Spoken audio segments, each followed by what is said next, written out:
नमस्कार. अध्याय क्रमांक 4, ओवी क्रमांक 139 ते 146. संयमाग्नी जो शिल्लक, त्यात करावे हवन. आत्मज्ञानाचे ते सुख, हवन द्रव्याचा प्रसाद करावा सेवन. यज्ञाचे या करुणी आचरण, मुक्त जाहले कितीक आजवर.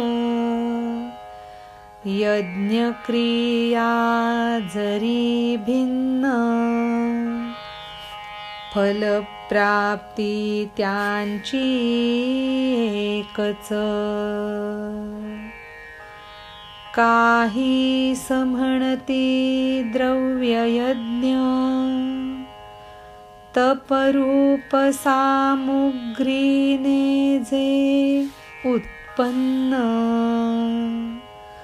म्हणतात त्यास तपोयज्ञ, योगयज्ञ असती कित्येक. शब्दांनी शब्दांचे हवन जात, मंत्रोच्चारणाचा जो वाग्यज्ञ. ज्ञानाने जाणती जात ब्रह्म, त्यास म्हणती ज्ञानयज्ञ. सर्व यज्ञ हे असती कठीण, अनुष्ठान त्यांचे त्रासयुक्त. पण असे जो जितेंद्रिय, शक्य होतसे हे त्यास. ते असती अति प्रवीण, योग संपन्न असती म्हणून. आत्मरूपाचे स्थानी करतात, जीव बुद्धीचे हवन. अपान अग्नीचे मुखात, प्राणद्रव्याचे करती हवन. ऐसा असे अभ्यास काही जण. प्राणायाम जे करतात, अपान प्राणात अर्पितात. तरी काही करतात निरोध, प्राण अपानाचा. यज्ञ करणाऱ्या पुरुषाचं वर्णन करताना श्रीकृष्ण अर्जुनाला असं सांगतो की अरे, यज्ञकर्माची जी उपकरणं आहेत, त्या सर्व उपकरणांचं स्वतःच्या प्राण आणि कर्माच्या सहितही अखेरीस त्या ज्ञानाग्नीमध्ये हवन केलं जातं. आणि ती पूर्णाहुती जेव्हा अग्नीत पडते, त्यावेळेला अत्यंत समरस होऊन यज्ञपूर्तीचं समाधान त्या यज्ञकर्त्या पुरुषाला लाभतं. त्यानंतर जो संयमाग्नी शिल्लक राहिला असेल, त्याचंही हवन करून टाकावं. आणि आत्मज्ञानाचं जे सुख असतं, त्या सुखाचा म्हणजेच हवनद्रव्याचा प्रसाद सेवन करावा. यज्ञाचं असं आचरण केलं आणि आजवर कितीतरी जण मुक्त झालेत. यज्ञक्रिया जरी भिन्न वेगवेगळ्या असल्या तरी फळाची प्राप्ती ही एकच असते. काही त्याला द्रव्ययज्ञ म्हणतात, म्हणजे ज्या यज्ञामध्ये द्रव्याचा वापर केला जातो. तपरूप सामुग्रीने जे उत्पन्न होतं त्याला तपोयज्ञ असं म्हणतात. असे योगयज्ञ करणारे कितीतरी जण आहेत. शब्दांनी शब्दांचं हवन ज्यात केलं जातं, तसंच मंत्रोच्चारणाचा जो असतो त्याला वाग्यज्ञ म्हणतात. ज्ञानाने ज्याला ब्रह्म कळतं त्यालाच ज्ञानयज्ञ करणारा पुरुष असंही म्हणतात. सगळे यज्ञ हे करायला अत्यंत कठीण आहेत आणि त्याचा अवलंब करणं, त्याचं पालन करणं हे खरंच त्रासदायक पण असू शकतं. पण जो जितेंद्रिय आहे, ज्याने स्वतःच्या इंद्रियांवरती विजय मिळवलेला आहे, त्याला मात्र हे सहज शक्य होतं. ते अत्यंत प्रवीण असतात आणि म्हणूनच त्यांना योगसंपन्न असं म्हणतात. आत्मरूपाच्या स्थानी ते स्वतःच्या जीवबुद्धीचं हवन करतात. अपानाच्या मुखामध्ये प्राणरूपी द्रव्य हवन करतात. असाही अभ्यास करणारे खूप जण आहेत. जे प्राणायाम करतात ते अपानाला प्राणामध्ये अर्पण करतात, किंवा काही जण तर प्राण आणि अपान ह्या दोन्हीचा सुद्धा निरोध करतात. अध्याय क्रमांक 4, ओवी क्रमांक 139 ते 146. धन्यवाद. नमस्कार. अध्याय क्रमांक 4, ओवी क्रमांक 147 ते 154. काही बसती वज्रासनात, अभ्यासतात मूलबंध, आहाराचा करुणी संयम, प्राणाहुती देती प्राणात, यज्ञ करते हे सर्व, इच्छितात जे मोक्ष, करुणी ऐसे यज्ञ कर्म, मनोमल टाकती धून, अज्ञान सारे करती दहन, केवळ उरते मग स्वरूप, अग्नी यज्ञ करता हा भेद, उरतसे ना तेथ, जिथे होतसे पूर्ण, यज्ञ कर्त्याची सारी आस, यज्ञ येता पूर्णत्वास, ओसरती क्रियाकर्म, विचाराचा जिथे ना प्रवेश, तिथे ना कोणता तर्क, द्वैत दोषाचा संपर्क, न करे तेथे लिप्त, ज्ञानयज्ञातील शेष, अनादिसिद्ध शुद्ध जे ब्रह्म, ब्रह्माहं हा म्हणून मंत्र, ब्रह्मनिष्ठ करती सेवन, शेषरूपी ते अमृत पिऊन, तृप्त होती होती अमर, ब्रह्मत्वास पावतात सहजीच, इहलोकी घेतला जन्म, संयमाग्नीचे न केले पूजन, योग यज्ञ न घडे हातून, विरक्तीन घाली माळ त्यास. त्यानंतर श्रीकृष्ण म्हणतो, अरे अर्जुना, काही जण तर असेही आहेत जे वज्रासनात म्हणजे घट्ट बैठक मारून अभ्यास करतात, तो सुद्धा मूळबंधाचा. त्याचबरोबर आहारावरती पण संयम ठेवतात आणि स्वतःच्या प्राणाची आहुती प्राणातच देतात. हे जे यज्ञकर्ते आहेत ते सगळे मोक्षाचीच इच्छा करतात आणि त्यासाठीच हे यज्ञकर्म करून स्वतःचा मनोमल धुवून टाकत असतात. आपलं अज्ञान आगीमध्ये दग्ध करून टाकतात आणि मग जे उरतं ते केवळ स्वरूपच तिथे उरतं.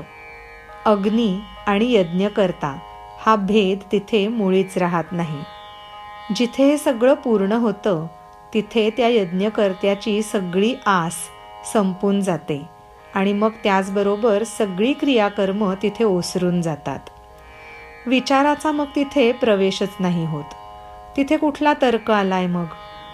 आणि जिथे तर्क नाही तिथे द्वैत दोषांनी दुष्टी व्हायचं काहीच कारण नाही.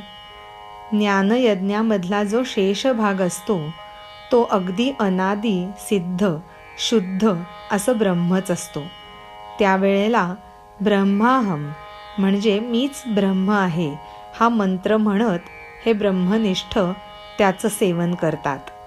ते शेषरूप अमृत ते पिऊन अत्यंत तृप्त होतात आणि अमर होऊन ब्रह्मत्वास अगदी सहजच पावतात. या लोकी जेव्हा जन्म घेतला तेव्हा संयमाग्नीचं पूजनच जर केलं नाही आणि हातून योग यज्ञ जर घडला नाही तर विरक्ती त्या पुरुषाला कशी बरं माळ घालेल? अध्याय क्रमांक 4, ओवी क्रमांक 147 ते 154. धन्यवाद. नमस्कार. अध्याय क्रमांक 4, ओवी क्रमांक 155 ते 162. नीट नाही ज्यांचे वर्तन, या जन्मी इहलोकात, कशास सांगू त्यांचे बाबत, परलोकातील गोष्ट. बहुत केले तुझसी कथन, यज्ञांबद्दल नानाविध, वेदात त्यांचे वर्णन, विस्ताराने. वर्णनाचा त्या विस्तार, काय तयाचे आपणास, होता कर्माचे ज्ञान, कर्मबंध बाधा नसे मग.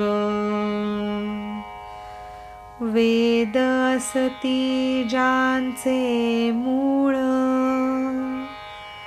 तिथे क्रियांचा खटाटोप, होतसे त्यातून प्राप्त, अपूर्वसे स्वर्गसुख. द्रव्यादि यज्ञ असती उत्तम, ज्ञानयज्ञाची नसे त्यांना सर, तारका जरी तेजपुंज, सूर्यासमोर त्यांचा नसे डौल. परमात्म सुखाची रास मिळविण्यासी सारे अधीर न लागे योगी जनास बुद्धिरूप नेत्री ज्ञानाचे अंजन कर्म समाप्तीचे जे ठिकाण कर्मातीत ज्ञानाची तेथे खाण आत्मसुखाची ज्यांना भूक साधनांनी होती ते तृप्त प्रवृत्ती होतसे जेथे अपंग तर्काची दृष्टी होते अंध इंद्रियांना पडे विसर विषयांचा. श्रीकृष्ण अर्जुनाला असं सांगतो की अरे, या इहलोकामध्ये जन्म घेतला आणि संयमाग्नीचं भान नाही ठेवलं, त्याचं पूजन नाही केलं आणि हातून जर योगयज्ञ नाही घडला तर त्या माणसाला विरक्ती ही कधी जाणवणारच नाही आहे. ज्याचं वर्तनच नीट नाही तेही या जन्मात, त्याच्या बाबतीत परलोकातली गोष्ट मी तुला कशाला सांगू. आत्तापर्यंत मी तुला खूप सारं काही सांगितलं, वेगवेगळ्या यज्ञांबद्दल माहिती दिली, वेदांमध्ये त्याचं वर्णन खूप विस्ताराने दिलेलं आहे. त्या वर्णनाचा विस्तार जो आहे त्याचा आपल्याला काय करायचं आहे. जेव्हा केव्हा कर्माचं ज्ञान होतं तेव्हा कर्मबंधाची बाधा आपोआपच टळते. वेद ज्याचे मूळ आहेत तिथे क्रियांचा खटाटोप होतो, त्यातूनच प्राप्त असं अपूर्व स्वर्गसुख मिळतं. द्रव्यादी यज्ञ उत्तम असतात, पण त्यांना ज्ञानयज्ञाची सर कधीच नसते. अरे, तारका जरी कितीही तेजपुंज असली तरी सूर्यासमोर त्यांचा डौल टिकतो का. तसंच परमात्म सुखाची रास मिळवायला सगळेच अधीर असतात, पण योगी असतात त्यांना त्यांच्या बुद्धिरूपी नेत्रामध्ये ज्ञानाचं अंजन घालायची गरज नाही पडत. कर्मसमाप्तीचं जे ठिकाण असतं ना, तिथे कर्मातीत ज्ञानाची खाण असते. ज्यांना आत्मसुखाची भूक आहे ना, ते ह्या साधनांनीच तृप्त होऊन जातात. जिथे प्रवृत्ती अपंग होऊन जाते, तर्काची दृष्टीसुद्धा अंधळी होऊन जाते आणि सगळ्या इंद्रियांना सर्व विषयांचा विसर पडायला लागतो. अध्याय क्रमांक 4, ओवी क्रमांक 155 ते 162. धन्यवाद. नमस्कार. अध्याय क्रमांक 4, ओवी क्रमांक 163 ते 170. गेले मनाचे मनपण बोलाचे थांबे बोलके पण ब्रह्मजास म्हणावे ज्ञेय प्रत्यक्ष सापडते तेच वैराग्याचे दारिद्र्य होय दूर खुंटे विवेकाची हाव जेथे न पाहता दिसे सहज आत्मस्वरूप ज्ञान जे नितांत सुंदर वाटे जर व्हावा त्याचा लाभ संतांचे करावे पूजन सर्वस्व अर्पुन. त्याचे असे हे कारण, ज्ञानाचे ते असती घर. करून घे तू स्वाधीन, उंबरठा सेवा करून. तन मन जीवापासून, लागावे त्यांच्या चरणास. सोडून सारा अभिमान, रुजू व्हावे सेवेस. आपुले मग जे इच्छित, विचारावे आपण त्यास. ऐकून त्यांचा उपदेश, ज्ञान संपन्न होतसे मन. उपदेश तो ऐकून, चित्त होतसे प्रकाशमान.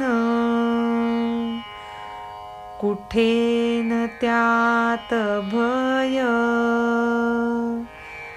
ब्रह्माप्रती शंका रहित. आणि मग हे प्राणी मात्र, बघशील तू निरंतर. अगदी स्वतः सहित, माझ्या स्वरूपात. असा का एकदा ज्ञानयज्ञ संपन्न झाला की मनाचं मन पण सुद्धा निघून जातं. बोलाचं बोलकेपण सुद्धा थांबतं.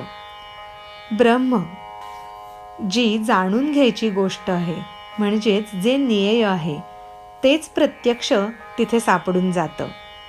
वैराग्याचं दारिद्र्यही दूर होतं आणि विवेकाची हावसुद्धा तिथे खुंटून जाते. जिथे न पाहता सहज दिसतं ते आत्मस्वरूप डोळ्याला दिसायला लागतं. नितांत सुंदर ज्ञान ज्याचा लाभ व्हावा असं आपल्याला वाटत असेल तर संतांचं पूजन करावं, ते सुद्धा सर्वस्व अर्पून. कारण संत लोक हे ज्ञानाचं घर असतात. तर त्यांच्या उंबरठ्याला धरून आपण जर का त्यांना स्वाधीन करून घेतलं, तन मन जीव अर्पून त्यांच्या चरणाशी जर आपण वास केला, आपला सगळा अभिमान सोडून दिला आणि त्यांच्या सेवेमध्ये जर रुजू झालो, तर मग आपण जे इच्छितो ते आपल्याला मिळतं. आपण जे विचारतो ते त्यांच्याकडून आपल्याला समजतं आणि त्यांचा हा उपदेश ऐकून आपलं मन ज्ञानाने संपन्न होतं. त्यांचा उपदेश ऐकून चित्त प्रकाशमान होतं. मग तिथे कुठलीच भीती उरत नाही आणि ब्रह्माप्रती कुठली शंकासुद्धा वाटत नाही. आणि मग हे सगळे प्राणी मात्र आहेत ना, ते तू जर बघशील तर सतत सदोदित अगदी स्वतः सहित तुला ते माझ्याच स्वरूपात दिसतील. अध्याय क्रमांक 4, ओवी क्रमांक 163 ते 170. धन्यवाद. नमस्कार. अध्याय क्रमांक 4, ओवी क्रमांक 171 ते 178. श्री गुरुची कृपा होईल, उगवेल ज्ञानाचा प्रकाश. मोहरूपी मग अंधकार होईल दूर. जरी तू आगर आणि भ्रांतीचा सागर, मोहाचा जरी डोंगर असशील, तरी ज्ञानशक्तीच्या समोर असे हे सारे किरकोळ, आईसे असे निर्दोष ज्ञानाचे सामर्थ्य. ऐसा ज्ञानाचा प्रकाश जगाच्या पसाऱ्यास उरतो पुरून, परमात्मा जो निराकार त्यासही टाकतो तो व्यापून. त्या ज्ञानास काय सांग, मळाचे या मनातील, तुलना करणे नाही योग्य, परियाचे सम नाही काही समर्थ. त्रिलोकाची होता राख, उधळली ती गगनात, प्रलय काळाची ही वावटळ, त्या पुढे ढग का टिकणार. वाऱ्याचा होता क्षोभ, पाण्यात पेटे जो पावक, ऐसा येता प्रलय काळ, दडपेल का तृणकाष्ठ त्यास. करता यावरी विचार, जाणावे की हे अशक्य, ज्ञानासारखे पवित्र नसेच काही. श्रीकृष्ण म्हणतो, संतांची सेवा करून जेव्हा श्री गुरुची कृपा होईल त्यावेळेला ज्ञानाचा प्रकाश उदय पावेल आणि त्यामुळे मोहरूपी अंधकार दूर होईल. जरी तू पापांचं आगर म्हणजे पापाचं घर जरी असलास किंवा भ्रांतीचा समुद्र असलास, मोहाचा डोंगर जरी असलास, तरी ज्ञानाच्या शक्तीसमोर हे सगळं किरकोळ समजलं जाईल. अरे, ज्ञानाचं सामर्थ्य असं काही आहे की हे सगळं निर्दोषच वाटायला लागेल. असा ज्ञानाचा प्रकाश जो ह्या जगाच्या पसाऱ्याला पुरून उरतो, परमात्मा जो निराकार आहे त्यालाही तो व्यापून टाकतो. त्या ज्ञानाला या मनातल्या मळाचं काय, त्याची तुलना करणं काही शक्य नाही आणि त्याच्या इतका समर्थ दुसरा कोणीही नाही. त्रिलोकाची राख झाली आणि ती गगनामध्ये उधळून टाकली, किंवा प्रलयकाळी आलेली वावटळ त्यापुढे ढगांचा का कधी टिकाव लागतो. वाऱ्याचा जेव्हा क्षोभ होतो तेव्हा पाण्यामध्ये अग्नी पेटून उठतो. असा प्रलयकाळ आल्यानंतर त्या अग्नीला कुठलं गवत किंवा लाकूड दडपून टाकेल का? तेव्हा विचार जरी केला ना तरी हे अशक्य आहे. आणि ज्ञानासारखं पवित्र काहीच नाही. अध्याय क्रमांक 4, ओवी क्रमांक 171 ते 178. धन्यवाद. नमस्कार. अध्याय क्रमांक 4, ओवी क्रमांक 179 ते 186. ज्ञान से हे उत्तम, चैतन्य जैसे अद्वितीय, तैसेची समजावे ज्ञान, त्या सम नाही कोण. सूर्याचे जे प्रतिबिंब, सूर्याच्या तुलनेत, उतरेल का कसोटीस, आकाश येईल का कवेत. मिळेल काही का सांग, पृथ्वीच्या तोलाचे काही एक. असेल जर यास उत्तर, ज्ञानास उपमा सापडेल. अनेक परत्वे करता विचार, पुन्हा पुन्हा होतसे निर्णय. ज्ञानाची पवित्रता फक्त ज्ञानातच.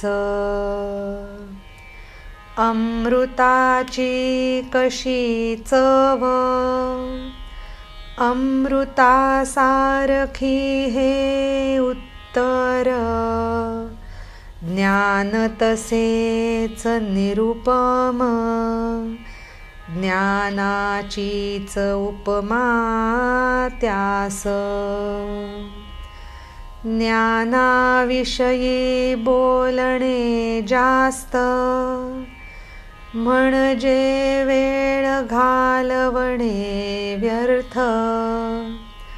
आपण बोलता ते सत्य, म्हणे अर्जुन श्रीहरीस.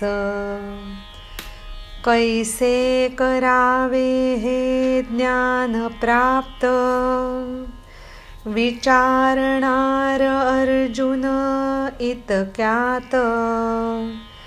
त्याचे जाणे मनोगत, भगवान कृष्ण.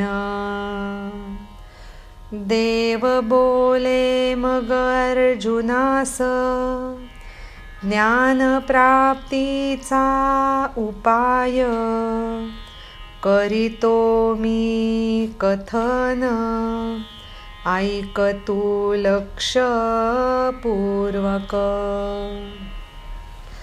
ज्ञानाची उत्तमता सांगताना श्रीकृष्ण अर्जुनाला म्हणतो की अरे, चैतन्य जसं अद्वितीय आहे, त्याला त्याच्या समान असं दुसरं कुणीच नाही, तसंच आपण ज्ञानालाही समजावं. सूर्याचं जे प्रतिबिंब असतं ते सूर्याच्या तुलनेत कधीतरी कसोटीला उतरेल का, किंवा आकाश कधी कवेत घेता येईल का, पृथ्वी इतक्या तोला मुलाचं दुसरं काही असेल का. ह्या सगळ्याची जर आपल्याला उत्तरं सापडली तरच ज्ञानाला सुद्धा उपमा सापडेल. अनेक बाजूनी विचार करता पुन्हा पुन्हा फिरून येऊन असं वाटतं की ज्ञानाची पवित्रता ही फक्त ज्ञानातच आहे. अमृताची चव कशी विचारल्यावर उत्तर असतं अमृतासारखीच. तसंच ज्ञानही निरुपम असतं. ज्ञानाला त्याची स्वतःचीच उपमा द्यावी. ज्ञानाविषयी जास्त बोलणं म्हणजे वेळ वाया घालवणं. म्हणून अर्जुन श्रीहरीला म्हणतो, आपण बोलताय ते अगदी खरं आहे. आता अर्जुन श्रीकृष्णाला विचारणार की हे ज्ञान कसं बरं प्राप्त करावं. तर जणू काही त्याचं ते मनोगत भगवान कृष्णाला समजतं आणि देव स्वतःहूनच अर्जुनाला म्हणतो, आता मी तुला ज्ञानप्राप्तीचे उपाय सांगीन, ते तू लक्ष देऊन ऐक. अध्याय क्रमांक 4, ओवी क्रमांक 179 ते 186. धन्यवाद.